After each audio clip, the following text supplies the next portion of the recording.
I was 21 when this happened. It was 2017, and at the time I was working part-time at a gas station a few towns over from where I lived. It was one of those jobs I only planned to keep for a few months, just until I figured out what I wanted to do next.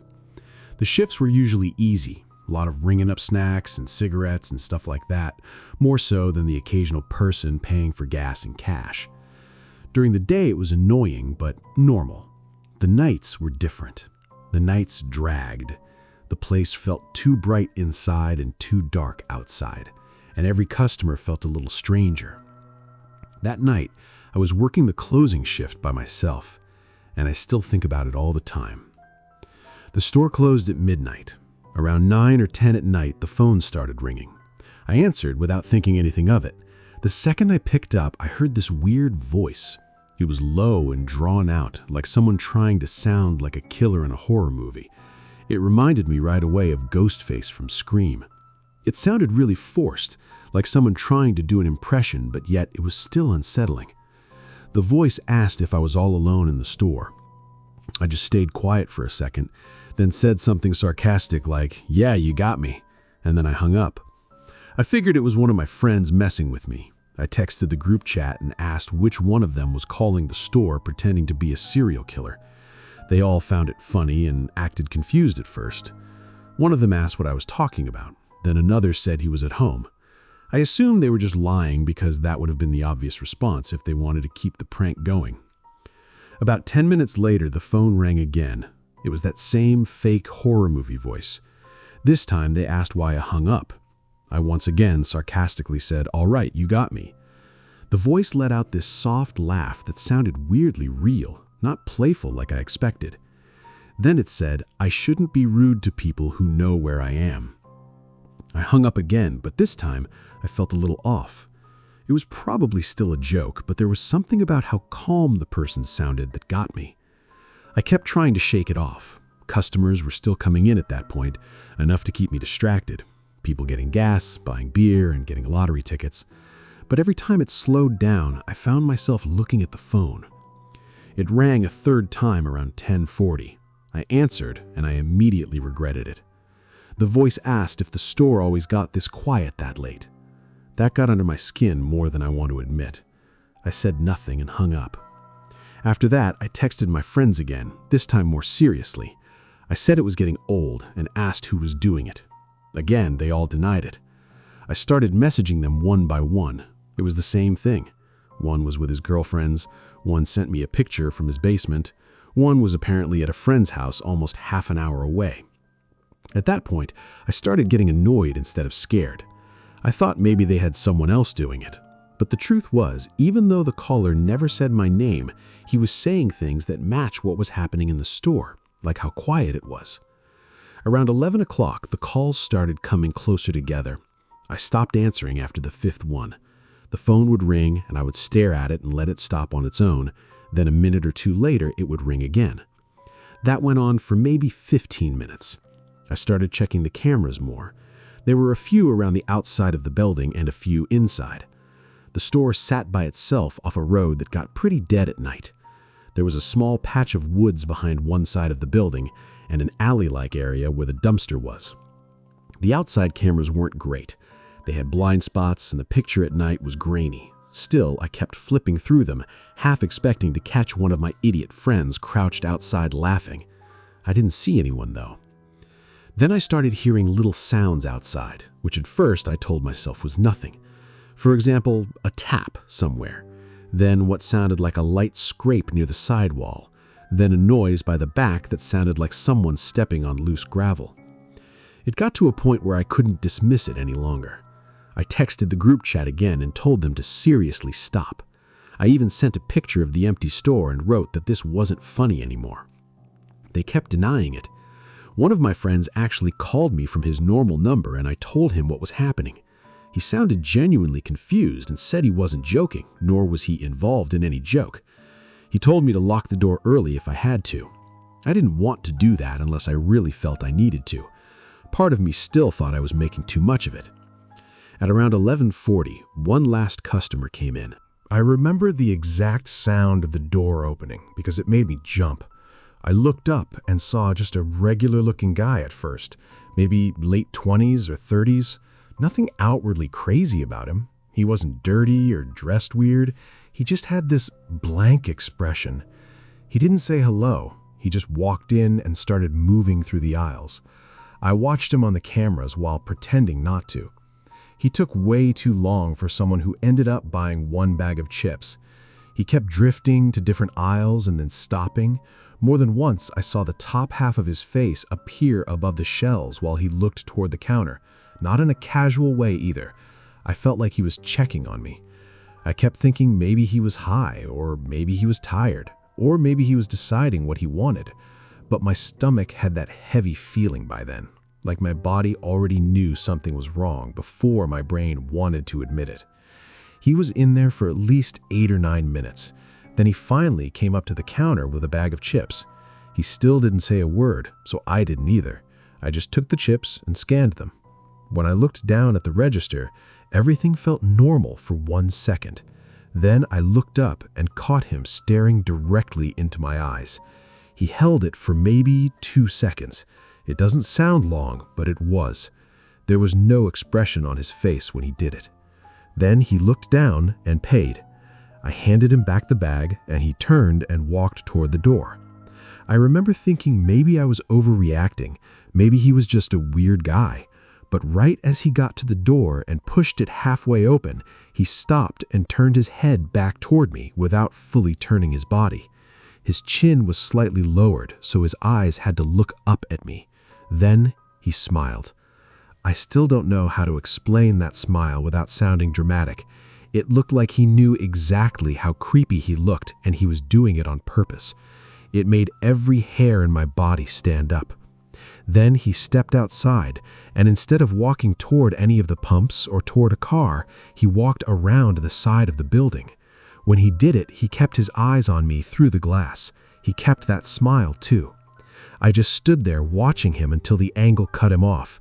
Then I rushed to the camera monitor and followed him there. I saw him round the building and head toward the side where the woods were. Then he disappeared into the blind spot behind the building. He didn't come back out. I waited maybe 10 seconds, then 20, then a minute. He never reappeared. That was enough for me to lock the door early, even though it was a little before midnight. This part might sound dramatic, but I texted my family and my friends and told them that there was a creepy guy outside and I wasn't joking anymore. I said if I stopped replying, that meant something probably happened to me because of him. I rushed through the closing stuff as fast as I could. I barely cleaned anything. I kept checking the cameras over and over, expecting to see him pop back out. Nothing. Midnight hit, and I decided I couldn't stay there any longer. I grabbed my stuff, turned off what I needed to turn off, and went to the front door. I unlocked it and stepped out, and that moment of having to relock it was so tense, I couldn't have done it quick enough. Once I did, I took off running to my car. It was parked off to the side of the building. I got most of the way there, and just as I reached it and slowed for half a second, I heard fast footsteps, not running, but worse somehow, like speed-walking steps slapping the pavement in front of the store. I turned and saw him. It was that guy. He had come from the front corner of the building and was moving toward me and my car fast. I yanked my car door open and threw myself inside. I locked the door and started the engine so fast I almost flooded it. The second the car started, I hit reverse and peeled out of that lot. I looked once in the mirror and saw him standing there in the lights, watching me leave. The whole drive home, I was sending voice texts and regular texts to everyone saying I was right, that I knew he was going to come out of nowhere. None of that was a prank anymore.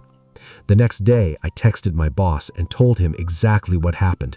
I said I wasn't doing overnights anymore. He looked at the footage later, and his response honestly made me even angrier. He got kind of defensive and said the guy looked like a regular customer to him. He said maybe I had just gotten spooked because of the phone calls and connected things that weren't connected. That pissed me off more than I can explain. I was the one there. I was the one getting the calls. I was the one who saw that guy disappear around the building and come speed walking at me out of nowhere when I left. I didn't care if the footage didn't fully capture how it felt, because I knew what happened. I quit right after that. I didn't even argue much. I just told him if he thought that was normal, he could work the closing shift himself. I entered that job with attitude, and I was proud of it. Even now, many years later, I still think the caller and that guy who came in were the same person, even if I can't prove it.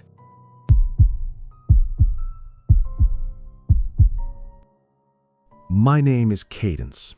I work the closing shift at a small dive bar in the quieter part of my town. The place is right off the highway, but the parking lot also has a back entrance that's available to the general town. It's nothing fancy, just a dimly lit spot where the regulars know each other by name, and the jukebox has been playing the same rotation of classic rock for years. Most of our customers are locals, truckers passing through, and the occasional lost tourist looking for a stiff drink. I like it though. The routine is predictable, the tips are surprisingly decent, and I've learned how to handle the usual bar crowd. The talkers, the flirters, the quiet drinkers, and the ones who just want to be left alone. Weekends are obviously a lot more hectic, but the thing about working during the week is that I'm expected to work my night shifts alone. I don't even get a bar back to pop in now and again. Yeah, it's obviously easier work and slower during the week, but I miss the company of my coworkers. I tend to be pretty vigilant during my shifts because we do get the occasional bar fight considering the kinds of crowds we attract. That's why I clocked the guy immediately. It was sometime after 1 in the morning on a Tuesday when he walked in. If I had to guess, I'd say he was in his late 40s, but he was extremely clean-cut and well-groomed, not the kind of look you'd expect from a guy his age in an area like this. He was wearing a black turtleneck underneath a black trench coat, definitely well-dressed, but casual about it. I'm not sure how to explain it, but he had this aura of sophistication about him that makes you think of money. Real money, not the loud look-at-me kind. He glanced around slowly before walking swiftly over to the bar and taking a seat. I also remember him having oddly good posture, but that's neither here nor there. When I walked over, he glanced at the bottles behind me and ordered something top shelf without hesitation. As I was pouring his drink, he asked me if I liked working here, with a smile on his face. It was a normal enough question, so I answered him honestly. I told him yeah, and smiled back. I then made a joke about being a bartender or something. I wish I could say I got a creepy vibe from him, but that's not the energy he was giving off. He genuinely seemed like a stand-up guy, kind of like the single dad at his kid's baseball game that gives the whole team a high five. He chatted with me for a bit, which I didn't mind since the bar was pretty quiet at that point. Eventually, he asked me if I ever thought about doing something bigger, which I admit was somewhat bizarre. Again, though, not a totally creepy question given the nature of the situation. I gave him my standard bartender smile and told him I was happy for now.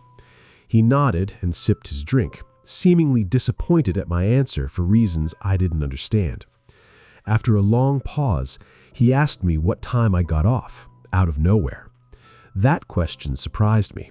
I hadn't picked up any kind of flirting from him whatsoever, so I was a little disappointed to discover that our conversation had just been another one of those empty attempts at getting my number.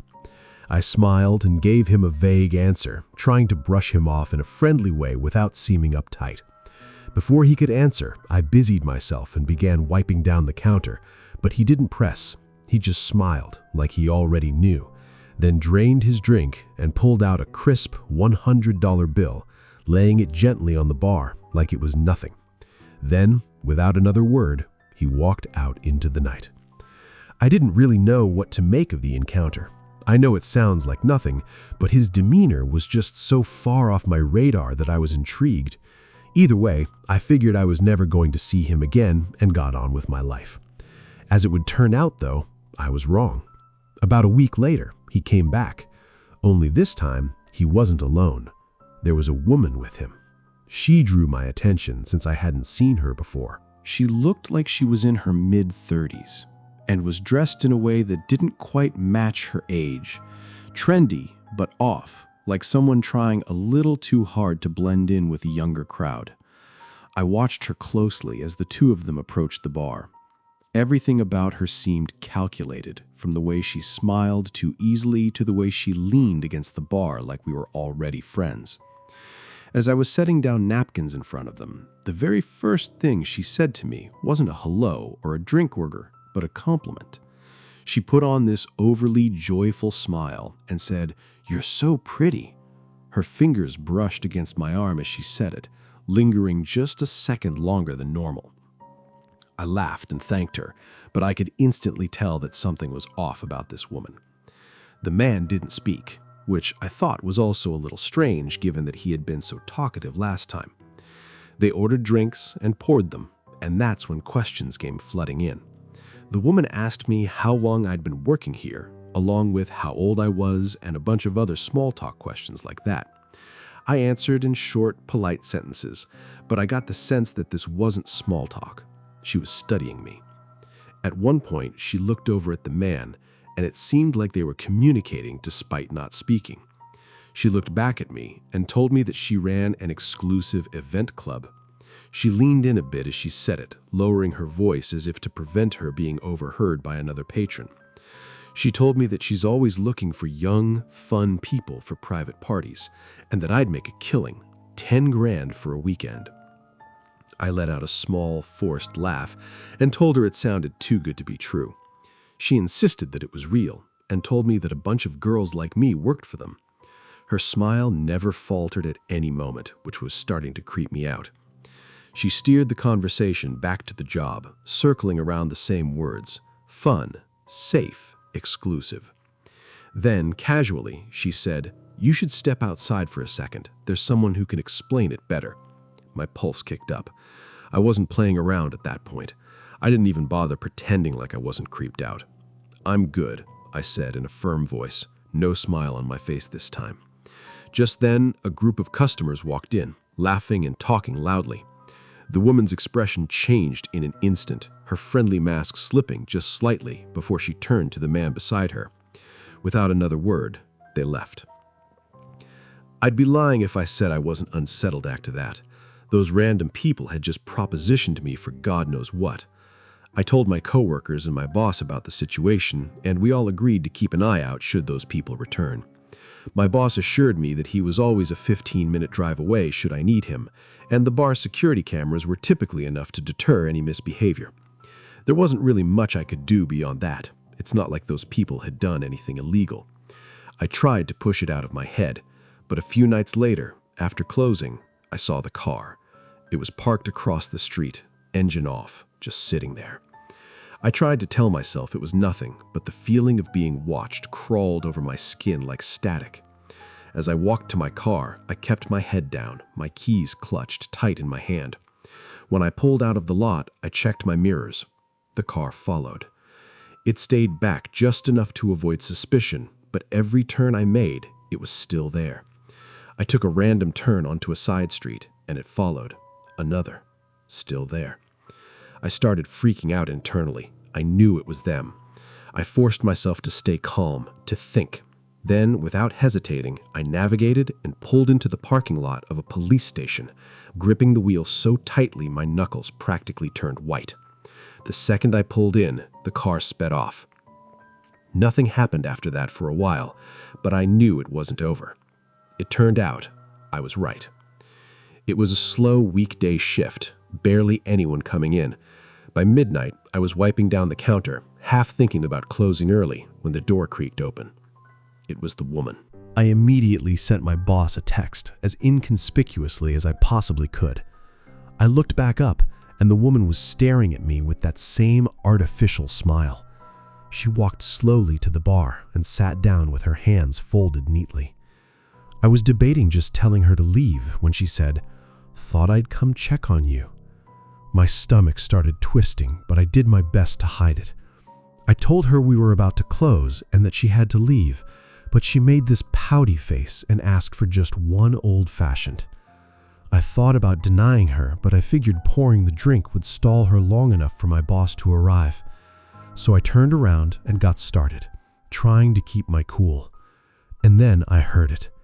The soft, unmistakable click of the front door shutting. I whipped around. The woman was gone. I felt this awful pit in my stomach as I stepped toward the entrance. Through the glass, I saw it, a black van idling just outside. Without thinking, I locked the door as quickly as I could. But then, metal rattling from the back door. Someone was trying to get in. I didn't think. I grabbed the heaviest thing I could, a metal shaker, and clutched it like a weapon as I dialed 911 with my other hand. There was no way the police would get there in time, so I thought about making a run for it out the front door, but I didn't for whatever reason. I was bracing myself for a fight when I saw headlights pulling into the lot. It was my boss. The sounds on the back door suddenly stopped, and a few seconds later, the van pulled out of the lot with a screech. I embraced my boss and told him what had happened, and he said he had gotten the license plate of the van as it was leaving. When the cops arrived, my boss reviewed the security footage with them. It was worse than I had imagined. Just before the woman left, the cameras had captured two masked figures crouching near the front door, waiting. There was another person in the back who was banging on the door with his fist, clearly trying to flush me out to the front. It was downright horrifying. To make matters worse, the plate number my boss had caught turned out to be unregistered. It's been quite a while since this incident, but no progress has been made. The only good news to come out of the whole thing is that my boss doesn't make me work alone anymore. Despite that, I'm still extremely uneasy any time I'm scheduled for a night shift. I still question how they knew I'd be working alone. It doesn't make any sense. Even now, I often think about what would have happened had I given in to fear and run out the front door.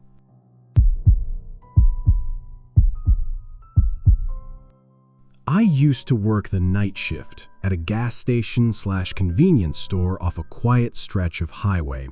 I say used to because after what happened to me a few months ago, I won't work night shift again. It's a small station, the kind that barely gets any business once it gets late. Most of my shift was spent restocking shelves, wiping down counters, and occasionally ringing up a trucker or traveler passing through. I remember the whole thing vividly. It was just past 2:30 in the morning. By then, even the truckers had mostly dried up, and I was left with basically nothing to do. I scrolled mindlessly on my phone, trying to kill some time. At one point, I stepped outside for some air, rubbing my hands together against the cold. I exhaled a few times, watching my breath disappear in the cold. The parking lot was empty, just the pumps, the road, and the dark stretch of trees beyond. The neon sign flickered faintly, and I remember it being hazy out, like you could literally see the moisture in the air. Even with the highway not too far off, it was pretty silent out there. Right as I was about to walk back towards the store, I noticed something move out of the corner of my eye. I whipped my head around and realized there was a person standing behind one of the pumps. How had I not noticed him earlier? He was wearing a dark red hoodie with the hood up, and he had both hands shoved in his pockets. There wasn't a car in sight, so he obviously wasn't fueling up. The only thing was, he didn't seem to be heading towards the store either. He was just standing there, half turned toward the store, like he was watching me. At first, I figured maybe he was waiting for someone, but something about the way he moved rubbed me the wrong way. He was kind of shuffling about in this circular pattern. I entered the store, but made sure to keep an eye on him through the glass. I kept track of him while pretending not to, hoping someone would drive up and pick him up or something. But after a few minutes, he started walking toward the door, slow at first, then suddenly pushing inside like he'd made up his mind all at once. He walked up to the counter, but didn't say anything right away, just stared at me like he was sizing me up. Then, in a rushed, almost rehearsed way, he muttered that his car had broken down just before the pumps. He said he needed a jump, or maybe just a little gas to get to the next town. I was literally shocked. He wasn't even trying to make his story believable. Like, I couldn't believe he actually expected me to buy his BS story. I offered to call a tow truck instead. No, he said too quick, shaking his head. He just needed a flashlight, maybe some help checking under the hood. Something was definitely off. That much was true. The way he spoke, the way he watched my reaction, it felt like a test. To be fair though, people walking into gas stations at that hour are usually a little strange. and I started wondering whether he actually needed help and was just an odd person or on something. I asked him where his car was parked, and he told me it was just beyond the highway entrance. I was obviously skeptical, but then he pointed at the monitor behind me. I turned to look at the screen, and to my surprise, there actually was a car parked out there. I thought to myself, oh crap, maybe this guy really does need help. And that's when it hit me. I had literally just been outside, and I would have remembered a car parked out there. I glanced back at the monitor and saw the slightest movement near the car's back bumper. Someone was crouching just out of view. A cold wave of dread hit me. I forced a casual smile and agreed to help the guy, but not before telling him I needed to grab my phone from the back office. I turned slowly, not wanting to spook him, but the second I was out of its direct sight, I slammed my hand onto the emergency panic button under the counter. The alarm went off instantly, screeching through the store. I expected him to attack me, but what he did instead was even more unsettling. His nervous energy disappeared. No more fake urgency, no more shifting from foot to foot. He actually relaxed. His whole body language shifted, and then he smiled. Not a panic smile, not an embarrassed one either. A slow, knowing grin, like he had all the time in the world. Like this was amusing to him. I was in shock. I didn't even have time to get physical with him. In one fluid motion, he turned and bolted. I ran to the monitors just in time to see both of them take off, not toward the car, but into the woods behind the station. The car just sat there, engine off, headlights off, no one inside. By the time the police arrived, it was exactly as I saw it. The car was still there, but the men were gone. No footprints leading away, no sign of them anywhere. And then one of the officers pointed something out, something I hadn't noticed before. The front passenger door was open. There had been a third person inside the whole time. The police took my statement down. I turned over the surveillance footage, and that was that. A few days later, they followed up with me. They had the car towed and ran the plates. Turns out it had been reported stolen nearly a week earlier, over 100 miles away. No one had come forward to claim it. No reports of missing persons, no other crimes linked to it. Just an abandoned vehicle in the middle of nowhere with no explanation. That was months ago, and still nothing. I don't know why convenience stores are such popular targets, but I can say for sure that I will never work another night shift again.